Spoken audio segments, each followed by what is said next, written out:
हाँ, तो हम क्या कहना चाहेंगे कि क्या क्या धाराएं लगे हैं राखी सावंत के ऊपर? बहुत सारी धाराएं लगी हैं बेस्ड ऑन मल्टीपल वीडियोस। तो सारे एफआईआर की प्रक्रिया शुरू हो गई है और अलग अलग वीडियोस में अलग अलग जो उसने स्टेटमेंट्स किए हैं, फॉल्स एलिगेशंस लगाए हैं, outraging women's modesty, humiliating statements जो उसने किए हैं, तो सारी चीज़ों पे अलग अलग धाराएं हैं। वो सारा अभी प्रोसेस स्टेटमेंट स्टार्ट हो गया है। साथ ही मुंबई पुलिस क्या एक्शन लेने वाली है राखी सावंत के खिलाफ? They will take action, I am very confident, क्योंकि मैंने एक बैकग्राउंड भी दिया है कि ये मुद्दा कब से शुरू हुआ था।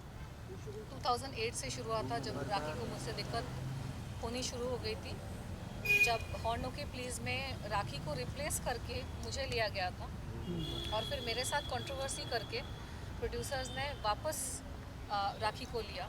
तो उसमें प्रोड्यूसर्स की एक चाल थी कि मेरे नाम पे पब्लिसिटी करके, शायद उनकी पहले से प्लानिंग थी कि राखी को ही लेंगे, लेकिन उन्होंने पहले राखी को रिप्लेस किया मेरे से और उसके बाद मेरे साथ कंट्रोवर्सी करके वापस राखी को गाने में लिया और मेरे सारे चेक्स उन्होंने बाउंस कर दिए।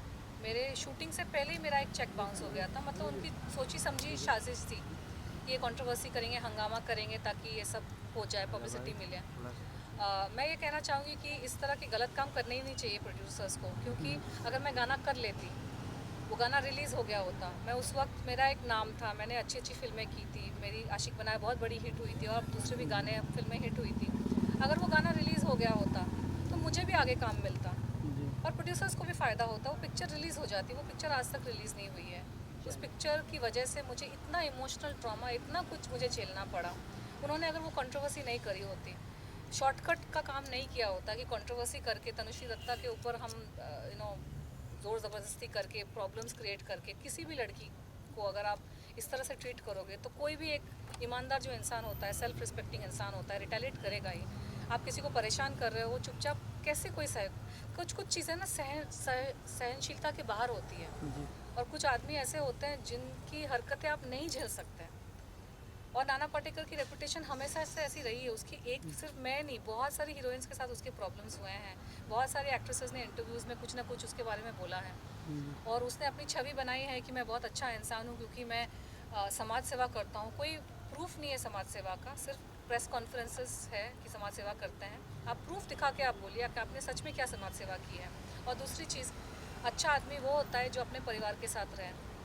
हीरोइनों के साथ लिंकअप करके, हीरोइनों के साथ अफेयर करने अच्छा आदमी के लक्षण नहीं होते हैं। ये बात दुनिया को पता है, ये बात पूरी मीडिया में फैली हुई है कि नाना पाटेकर के अपने खुद के फैमिली के साथ संबंध ठीक नहीं है। वो अपनी खुद की बीवी और बेटे के साथ नहीं रहते।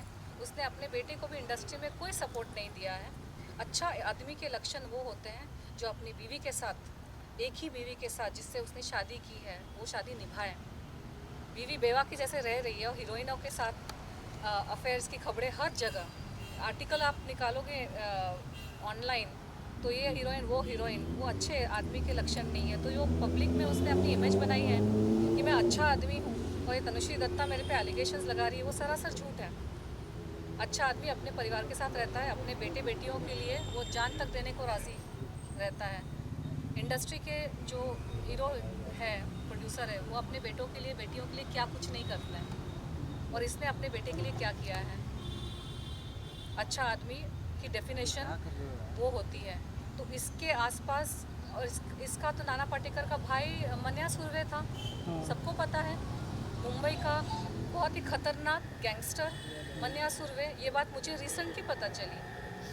2-2.5 साल से मेरे ऊपर अजीब अजीब चीज़ें हो रही थी। असैसिनेशन अटेम्प्ट हुआ, मेरी गाड़ी के ब्रेक फेल किए गए, एक्सीडेंट हुआ, मेरे खाने में क्या मिला के पता नहीं क्या करने की कोशिश हो रही थी। मुझे समझ ही नहीं आ रहा था मेरे साथ हो क्या रहा है 2018 के बाद, खासकर जब मैंने वो प्रेस कॉन्फ्रेंस में सवाल पूछे नाम फाउंडेशन के ऊपर कि ये फाउंडेशन करती क्या है। इसके नाम पे तो डंका बजता है ना, नाना पाटेकर समाज सेवा करते। कौन सी समाज सेवा की है? गांव को अडॉप्ट किया, उस गांव में जाके देखिए अडॉप्शन में क्या हुआ है। मैं सवाल तो, संविधान ने दिया है हर किसी को हक। जिस संस्था को टैक्स फ्री स्टेटस का ओहदा मिला है कि एनजीओज वगैरह पे टैक्स नहीं लगता, उन पे स्क्रूटिनी भी नहीं होती, एनजीओस पे इंक्वायरी नहीं होती कि आपके पैसे कहाँ से आ रहे हैं, कितना आप खर्च कर रहे हो। तो एक संविधान ने एक सिटीजन को तो हक दिया है सवाल पूछने का कि आप इतने पैसे आप ले रहे हो तो कहाँ खर्च हो रहे हैं, आप प्रूफ दिखाइए। किसी गांव में ऑफिस खोल के रखा है नाम फाउंडेशन का, मुंबई में भी होता तो कोई जाके ऑफिस में पूछ सकता है कि आप अपना काम दिखाइए। मैंने सवाल पूछा, उसके बाद मेरे ऊपर ये सारी घटनाएँ घटनी शुरू हो गई। तो अच्छा आदमी वो नहीं होता जो डंके की चोट पर सीना ठोक के बोले कि अरे मन्या सुर्वे तो मेरा भाई था। नाना पाटेकर की यूट्यूब में वीडियोस है जिसने उसने एक गैंगस्टर के साथ अपने खुद के रिलेशंस एक्सेप्ट किए हैं। तो ये अच्छे आदमी होने के लक्षण है। अच्छे आदमी होने के लक्षण क्या ये है कि आप अपनी बीवी को छोड़कर हीरोइनों के साथ आपके अफेयर और लिंकअप की खबरें आती हैं। अच्छा आदमी होने के क्या ये लक्षण है कि आप अपने बेटे को आप इंडस्ट्री में खड़ा नहीं कर पाए हैं, आपके पास इतना पैसा है, इतना पॉलिटिशियंस के साथ उठना बैठना है आपका, आप खुद ही बोल रहे हैं कि आपका इतना बड़ा नाम है, हालांकि पिक्चर पिट जाती है आपकी सारी। हॉर्न ओके प्लीज़ पिक्चर डब्बे में बंद थी 2.5 साल तक, उसी की वजह से मुझे हायर किया गया था। रिसेंटली वैक्सीन वार आई, ऐसी बुरी तरह से रिसेंटली पिटी है। पहली बात तो उसका बजट 10 करोड़ भी था कि नहीं मुझे नहीं पता, लेकिन अगर 10 करोड़ भी था, 10 करोड़ की पिक्चर 10 करोड़ रिकवर नहीं कर पाई तो काहे के बड़े स्टार, काहे के बड़े आदमी। आप इतना हवा आप दिखा रहे हो ये दिखाने के लिए कि तनुश्री दत्ता बहुत छोटी है। मैं ठीक है, मैं छोटी हूँ लेकिन मैं ईमानदार हूँ। मैं अपने आप को बहुत बड़ा संत महात्मा दिखाने की कोशिश नहीं कर रही हूँ। मैंने अपने आप को, अपने परिवार को खड़ा किया है। मैं अपने परिवार के लिए कमिटेड रही, उनको खड़ा करके ही मैं अपना संन्यास जो भी मैं कर रही हूँ। आपने क्या किया अपने परिवार के लिए? अच्छा इंसान होने के लक्षण वही है कि अरे बाहर की आप चैरिटी क्या कर रहे हो, इस गांव को अडॉप्ट किया। अरे आपके घर में चैरिटी बिगिंस एट होम। अपने घर के लोगों के लिए आपने क्या किया है और गांव में किया भी है कि नहीं किसी को नहीं पता। ये किया वो किया, किसने, ढूंढो जाके सच में किया है कि नहीं। और सवाल पूछने पर मेरे पर ये सारे अत्याचार शुरू हो गए, एक्सीडेंट हो गया, क्या कुछ नहीं हुआ। तो पब्लिक को ये जानने की बहुत ज़्यादा ज़रूरत है कि ये मीडिया के ज़माने में कोई कुछ भी बोल सकता है। अच्छा आदमी लड़कियों पे हमला नहीं करवाता। जैसे कि आपने मन्या सुर्वे का नाम लिया, कोई धमकी वगैरह आ रही है आपको गैंगस्टर से? मुझे ऐसे नाम लेकर तो कोई धमकियाँ नहीं आई, लेकिन पिछले 2.5 साल में मेरे साथ ऐसी अजीब अजीब घटनाएं घटी है कि आप मतलब और 2 घंटे निकल जाएंगे इस सब। तो मैं ब्रीफ में बहुत ही संक्षिप्त में मैं इंडिविजुअल इंटरव्यूज़ में इसका वर्णन कर सकती हूँ। लेकिन उज्जैन में 2 बार मेरे ऑटो जो वेटिंग में था उसके ब्रेक और क्लच फेल किए गए। एक बार मेरा एक्सीडेंट हो गया बहुत बुरी तरीके से, बहुत खून बहा।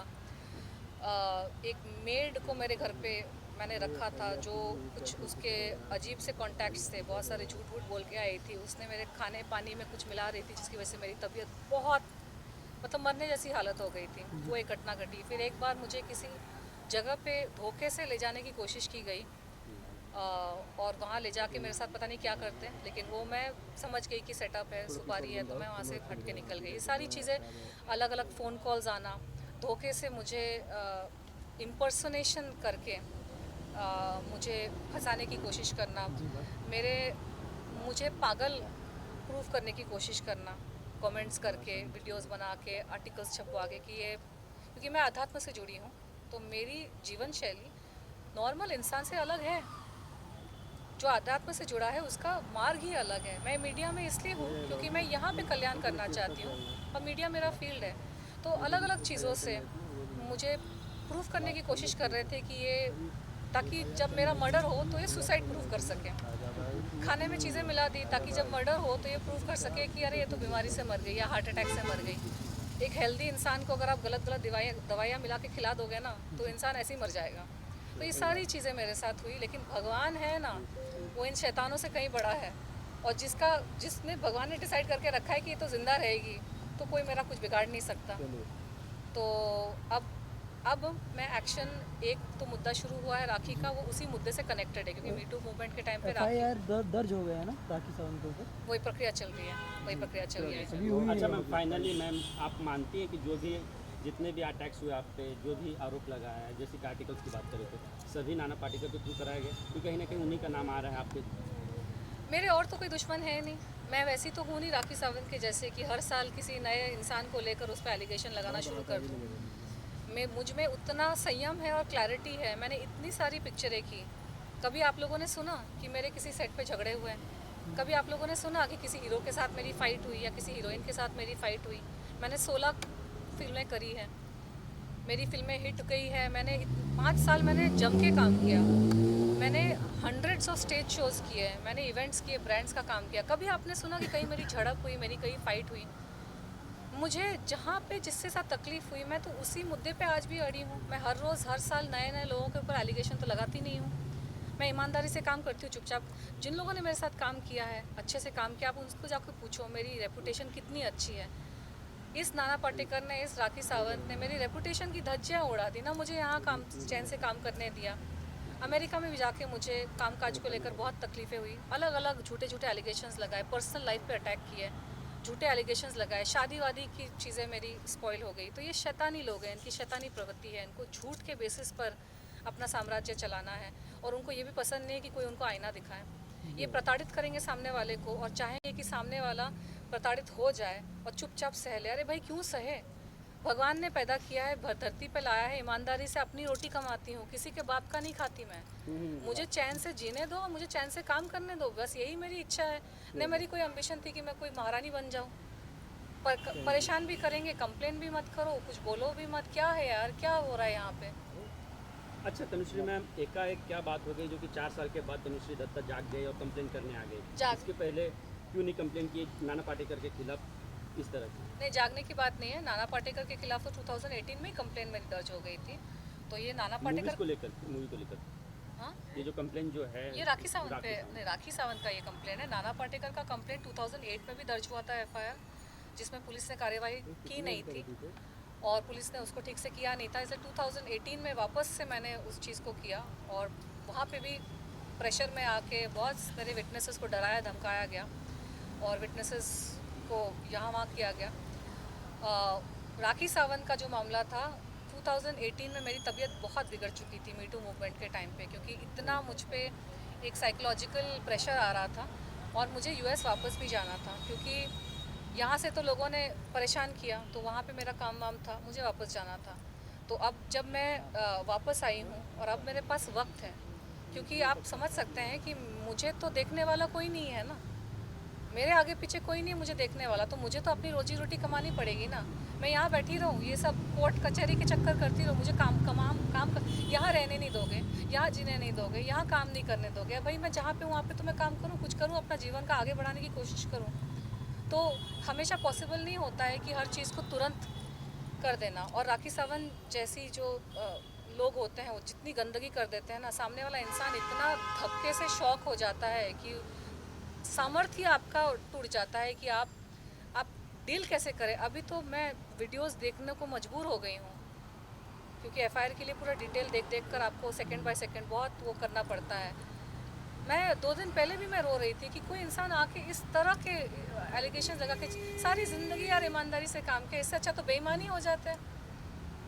क्यों ईमानदार रहे कोई इस देश में? क्यों कोई तरीके से रहे? जब चोर उच्चकों को इज्जत देते हैं, चोर उच्चकों के सामने दुनिया अगर झुकती है, झूठे लोगों का बोलबाला है, कोई भी आके कुछ भी करके चला जाएगा, तो हम क्यों ईमानदार रहे? हम भी झूठे बन जाते हैं, हम भी बेईमान बन जाते हैं, हम भी चोर उच्चके बन जाते हैं, हम भी डकैत बन जाते हैं। अगर उस तरह के लोगों को ही संविधान प्रोटेक्ट करेगा, मंत्री महोदय का मंत्री लोगों के साथ उठना बैठना, सारे गुंडे चोर मवाली, और जो ईमानदार इंसान होता है तो ईमानदारी से मेहनत में मजदूरी कर रहा होता है। क्या करे इंसान बताओ? और फिर अगर एक वक्त भी आता है कि चलो फ्री है अभी अब कर सकते हैं, तो अब सवाल पूछते हैं कि अभी क्यों? अरे कब करें? इंसान में जब क्षमता होगी, जब समय होगा अपने काम काज को छोड़ के, तभी इंसान एक्शन लेगा ना। Thank you ma'am. Thank you. Deepak पकड़ आइए सब लोग। एक और चीज़ है, 2018 में मेरे ऊपर इतना प्रेशर था ना, साइकोलॉजिकल प्रेशर, सारी चीज़ों का प्रेशर, इतना बड़ा मूवमेंट हो रहा था, मुझे उस वक्त राखी से नहीं भिड़ना था। आप वीडियोस को देखो, इतना उसने गंद मचाया है, उसकी अग्रेशन जो है ना, मैं मैच नहीं कर सकती। मुझ में वैसी वाली एग्रेशन है ही नहीं। मैंने तो प्रेस कॉन्फ्रेंस में पूछा भी था, कौन सा घोड़ा पीती है बहन, मेरे को बता दे। इतना लड़ने की जो उसमें एग्रेशन है, हर रोज़ तो ओशीवारा पुलिस थाने में आके उसके हर साल हस्बैंड को जेल भिजवाना, ये कैसे करती है? मैं कैसे कम्पीट करूँ यार ऐसे लोगों के साथ?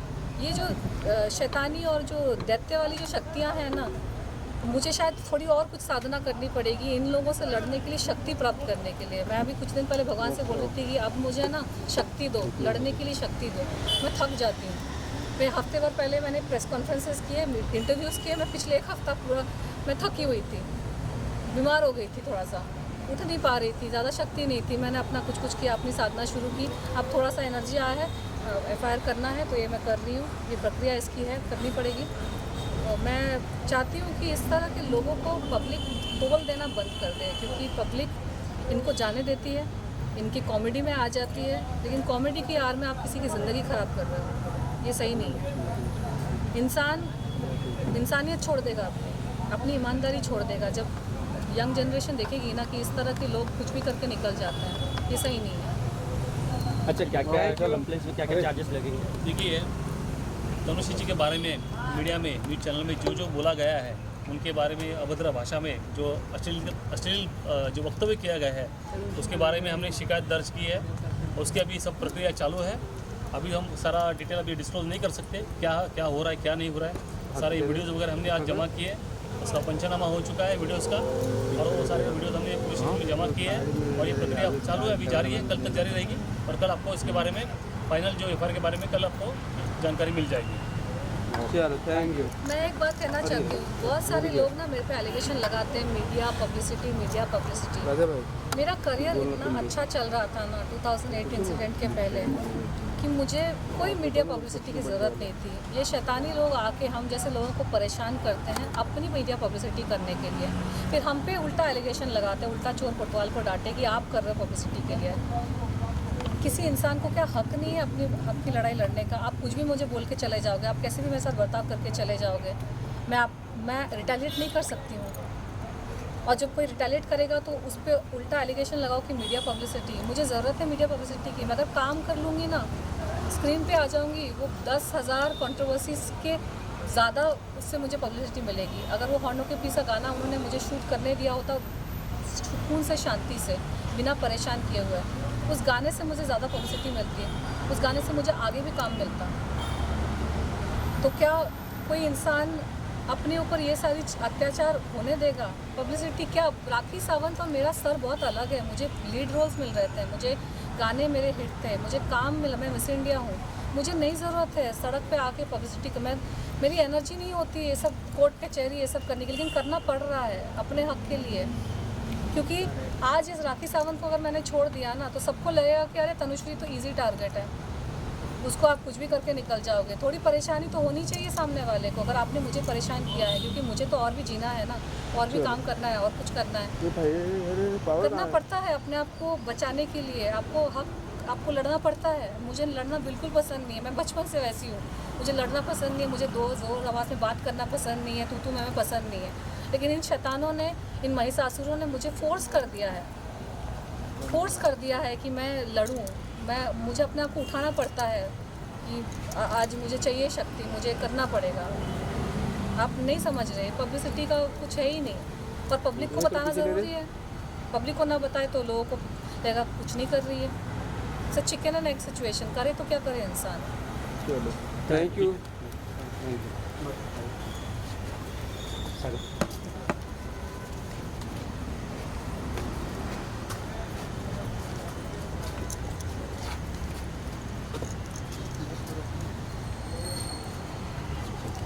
मैम इधर आइए, उधर ही क्या फोटो मैम आइए।